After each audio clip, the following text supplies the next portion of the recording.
In Chapter 3, we're going to be collecting data. And we're going to look at two methods for this collection, and that would be through an observation or through an experiment. And when we collect this data, we're looking at variables. We're trying to see if there's a cause and an effect. So the first lecture is just going to focus on variables and some different terms.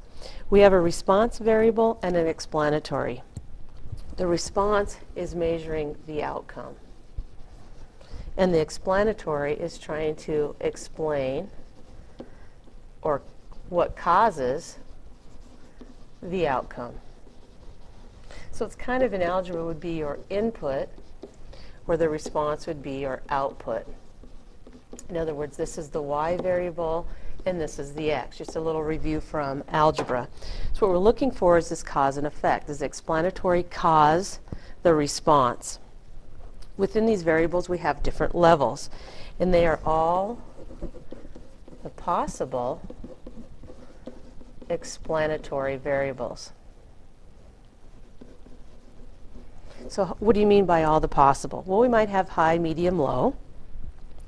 We might have, maybe I'm giving you Advil and a placebo. Maybe I'm looking at Diet Coke, regular Coke, and their caffeine. So if I set up a table here with the Coke situation, I have Diet Coke, regular Coke. Within the Diet Coke, I have caffeinated and non-caffeinated. So if we take a look here at all the different levels, we would have caffeine, non-caffeine, and so forth. The treatments then are the combinations of these levels. So in this last example, we have 4: diet caffeine, diet non-caffeinated, regular caffeine, and regular non-caffeinated. So those are the treatments. So what we're going to do here is see if we can identify the response and the explanatory variable. The amount of time studying and the grade. The amount of time we study should affect our grade. Is there a cause and effect? The amount of yearly rainfall and the crop yield. The explanatory is how much rain, and the response is the yield, or how much we receive from our crop based on the rain. The study of the effect of alcohol on body temperature. So we're giving them something, we're giving them alcohol, and we're seeing if this affects the body temp. So if you look in your book, there are 3 different ones here to look at. The first one, which these are found on page 151, the amount of money earned and the hours worked. Well, we all know the explanatory is the hours worked. So if we look at the situation where that hours worked is variable 2, so that is the explanatory, and the amount of money is variable 1, the response. In the second situation, it's looking at the weight of the package and then the rate that you would pay.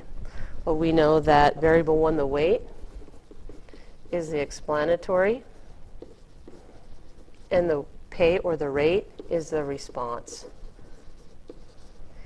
And there's one more situation there. In the last situation, the salary of a high school teacher and the number of years worked.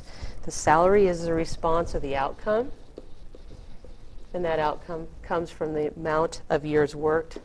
This would be the explanatory. And there's one problem that we can encounter when we look at these variables, and it's called confounding. And it's an issue that we're going to have to deal with, and it's easier to deal with an experiment. It's very hard to control in an observation. So what does it mean when it's confounding? It's a variable. So a confounding variable is again a variable, and what it does, it really has this effect on the response variable.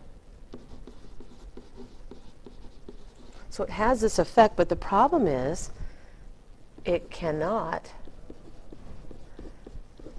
be separated out. In other words, I can't control. I cannot control it. So what happens is it kind of mixes in, and I can't tell, okay, was it truly my explanatory variable that was the cause, or was it a confounding variable, one that I could not separate out or control? So example here is basically you have a gravely ill patient. that's getting minor surgery, but we also know there's a problem with the anesthetic. What actually killed the patient? Was it because they were already ill, or was it because of the anesthetic? So I cannot separate that anesthetic out because I had to give that to them. So I'm not sure which was the cause. One way that we can help control this is through matching. And what we do when we match is that we actually distribute potential confounders.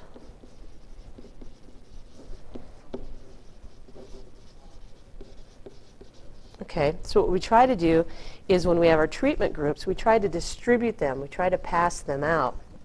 So if I know that I have males and females, I don't want all males in one group and all females in the other, because maybe the cause is the gender itself, because they're more prone to this type of illness or whatever it is I'm studying. So what I like to do then is I'll have two groups, which we'll talk about when we do an experiment, and I'll put some of each in each group, and therefore it kind of separates out that confounding variable.